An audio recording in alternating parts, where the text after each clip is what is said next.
Mensagem de Deus para o seu coração.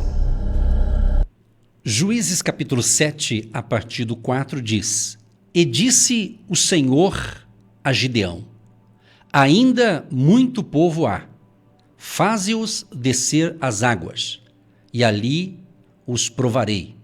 E será que aquele de que eu te disser, este irá contigo, esse contigo irá. Porém, todo aquele de que eu te disser, este não irá contigo, esse não irá. E fez descer o povo às águas. Então o Senhor disse a Gideão: Qualquer que lamber as águas com a sua língua, como as lambe o cão, esse porás à parte, como também a todo aquele que se abaixar de joelhos a beber. E foi o número dos que lamberam, levando a mão à boca, 300 homens. E todo o resto do povo se abaixou de joelhos a beber as águas. E disse o Senhor a Gideão: Com estes 300 homens que lamberam as águas, vos livrarei e darei os midianitas na tua mão. Pelo que toda a outra gente se vá, cada um ao seu lugar. E o povo tomou na sua mão a provisão e as suas buzinas, e ele enviou todos os outros homens de Israel, cada um à sua tenda. Porém, os 300 homens reteve, e estava o arraial dos midianitas abaixo no vale. Gente querida, estou aqui desde segunda-feira, ministrando aqui reflexões baseado aqui no livro de Juízes e lendo aqui essa parte linda aqui de Gideão. E eu estava observando o livro de Juízes, que todo livro da Bíblia ele tem ali o seu autor, tem a data, tem o tema também. Eu estava observando que o tema aqui do livro de Juízes, existem alguns temas. Fala sobre apostasia, opressão, arrependimento e libertação. E tem também, a gente destaca aqui, geralmente no texto bíblico, algumas palavras-chave, aqui no caso do livro todo de Juízes, né? Fala sobre fez o mal, clamou, libertou, julgou, e também fala muito sobre o Espírito do Senhor.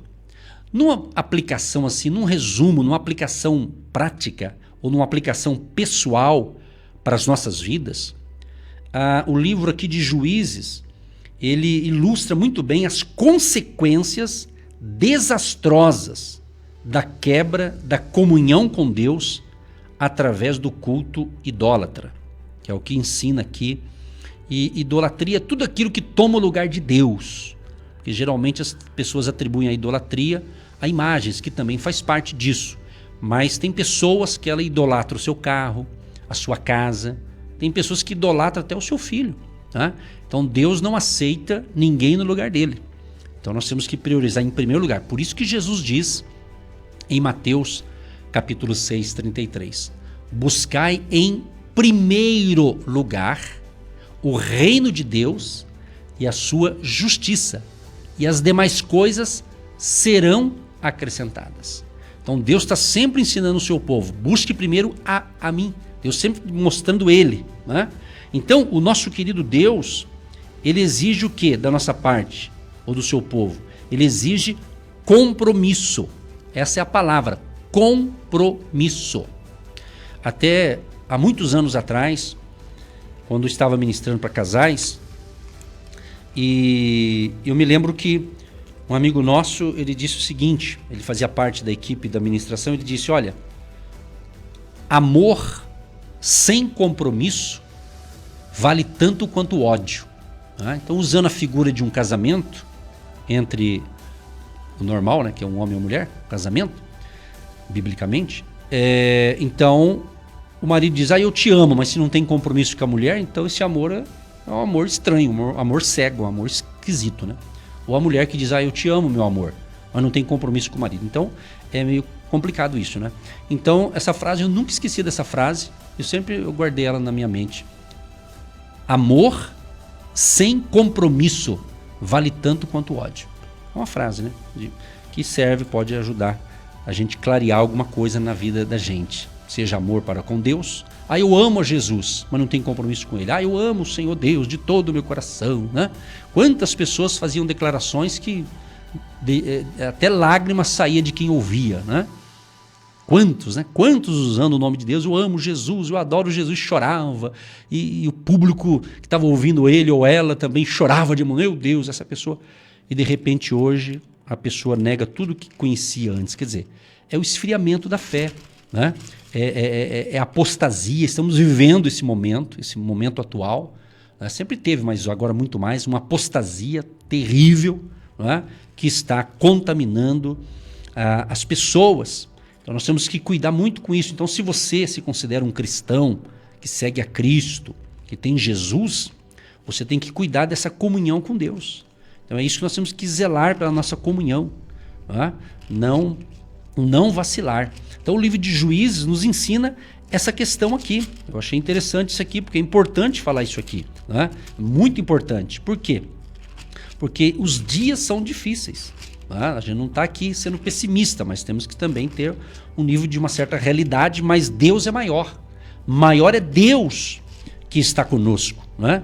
Maior é o Senhor Jesus com a sua presença. Então nós temos que confiar nele, né? Confiar nele, andar com ele, porque ele é a única esperança nossa, é o Senhor Jesus. Por isso que, por exemplo, olha só o que diz aqui em 1 Timóteo. 1 Timóteo capítulo 4, fala da apostasia nos últimos tempos. Olha só. Mas o Espírito expressamente diz que nos últimos tempos apostatarão alguns da fé, dando ouvidos a espíritos enganadores e a doutrinas de demônios, pela hipocrisia de homens que falam mentiras, tendo cauterizada a sua própria consciência, proibindo o casamento e ordenando a abstinência dos manjares que Deus criou para os fiéis e para os que conhecem a verdade, a fim de usarem deles com ações de graças. Porque toda criatura de Deus é boa, e não há nada que rejeitar, sendo recebido com ações de graças, porque pela palavra de Deus e pela oração é santificada. Então é interessante essa colocação aqui dos últimos tempos, né? Então o Espírito fala abertamente e também profeticamente, últimos tempos. Ou seja, esse termo, né, compreende o período de tempo entre a primeira vinda e a segunda vinda de Jesus Cristo. Ele diz assim: apostatarão alguns da fé. Ou seja, eles vão apostatar. O que é isso, pastor? É negar as doutrinas essenciais do cristianismo, ou negar a Cristo, negar a verdade de Jesus. Né? E isso está muito grande, isso está no mundo inteiro. E no Brasil não é diferente, né? Aqui fala espíritos enganadores, ou seja, os falsos mestres que estão ensinando doutrinas inspiradas em Satanás. Eles podem até guiar líderes descuidados e desviados. Outro dado interessante, baseado aqui em Timóteo 4, 1 Timóteo 4. Embora eles sejam motivados por espíritos do mal, os falsos mestres fingirão inspiração divina. Sabia disso?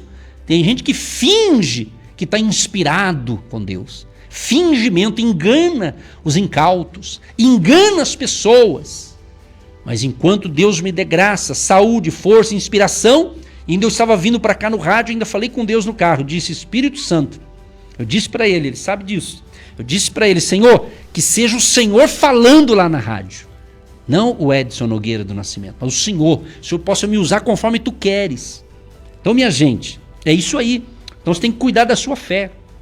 Então preste muita atenção, porque sempre houve esse fingimento. Então tem pessoas que fingem estar inspiradas por Deus.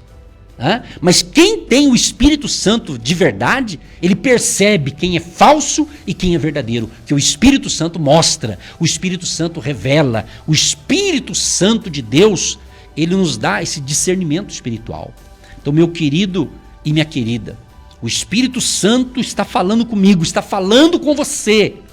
Então, eu clamo a você que Deus te ilumine, clamo a você que não perca a sua salvação, não perca o seu foco na verdade de Deus, nas verdades do Senhor Jesus, para que você também não seja enganado por alguém que finge estar inspirado por Deus, e debaixo dessa falsa inspiração, ele acaba tirando proveito, né?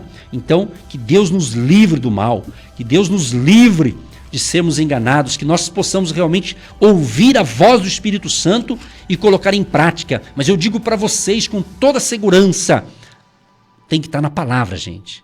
Tem que estar na Bíblia, viu? Eu vou dar um aviso para você, quem sabe você é aquela pessoa que gosta, eu quero ir em tal lugar, nem que hoje está proibido, né? Vou em tal lugar porque lá fulano revela tudo. Irmão, cuidado com esse negócio. Nós acreditamos nos dons espirituais, nós cremos nos dons do Espírito Santo, nós cremos em profecia e revelação, tudo isso nós cremos, mas muito cuidado, porque nesse tempo do fim vai ter muita coisa sendo dita em nome de Deus e não é verdade, é mentira, é para enganar as pessoas. Então muito cuidado, fique com a palavra de Deus. E tem um texto também que diz, esse aqui veio agora, quer ver? Olha só que interessante, em 2 Coríntios, capítulo 4, quando Paulo fala de Jesus Cristo, que era o único assunto dele, do ministério de Paulo, que ele ensinando aqui, aí ele diz assim,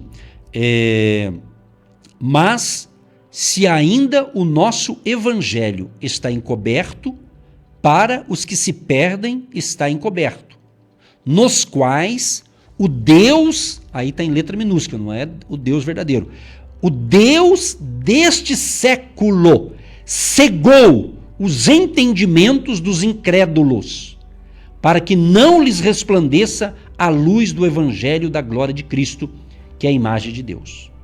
Olha só. Então, querido, o Deus desse século, Paulo fala isso. Está dizendo, Satanás, o Deus desse século, cegou os entendimentos das pessoas. Por isso que se você é uma pessoa que está observando os comentários nas mídias, redes sociais, enfim, as informações que você pega, você nota nitidamente pessoas, né, falando coisas absurdas, aí Deus fala para mim, pelo menos, fala, tá vendo? Tá na minha palavra isso aí, tá se cumprindo. Você vê, sabe, pessoas inteligentes, a inteligência humana, né? Muita inteligência humana, mas como Deus, o diabo, Satanás, o Deus desse século, cegou, então eles não entendem, então falam coisas absurdas, ok? Agora, então nós temos que se cuidar concernente a isso. Agora, voltando aqui ao texto de Juízes, você nota que Deus tinha uma missão para Gideão. Preste atenção aqui que tudo está fechando aqui. É literalmente o Espírito Santo me conduzindo, eu pedi isso para ele. Olha só que interessante. Olha que interessante.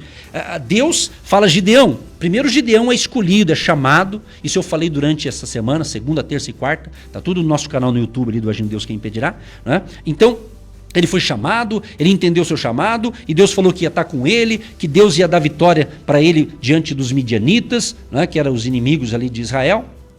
Então, aí Deus falou, agora eu vou te dar um grupo de pessoas para estar lutando com você. E ontem eu falei, era 32 mil. Aí foi dito o seguinte, olha, quem for covarde e medroso, volta para casa. Vamos usar esse termo, né? Volta para casa. De 32 mil, 22 mil voltaram. Traduzindo, eram medrosos e covardes, diz a Bíblia aqui, pessoal. 10 mil ficaram. Então você imagina agora, Gideão com 10 mil soldados. Estava bom, não? Um número bom de gente, né? Mas Deus falando, ixi, é muita gente ainda. É muita gente. Então vamos fazer mais um teste aqui. Aí Deus fez mais um teste que eu já li para vocês.